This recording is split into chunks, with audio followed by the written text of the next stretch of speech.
Here's a quick video on how to use your polyurethane foam gun. So the first thing to make sure is that you have a clean nozzle. So that's the dispensing tip. So unlike the foam in a can that you get from Home Depot, the valve assembly happens up here. So that means when you let go of the trigger, the foam stops instead of continuing to ooze out of the straw as it does with the foam in a can. These refillable guns also seem to have much better yield. So for a given volume, they seem to dispense way more foam, just from my experience.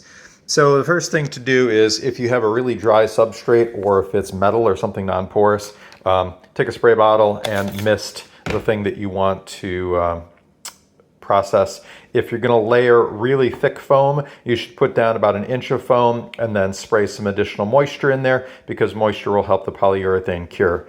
So go to your gun, and this valve will adjust the rate at which the stuff is dispensed. Usually 1 full turn is probably a good place to stop, or a good place to start. I think this should give you about a 1/4 inch bead.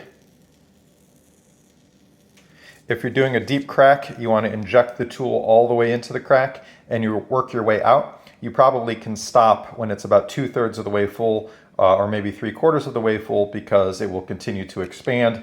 If you want a heavier bead, just go and counterclockwise loosen the valve, and that will give you a much thicker and faster bead.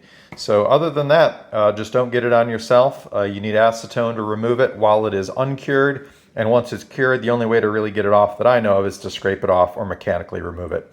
So I hope that was helpful, and thank you so much. Have a great day.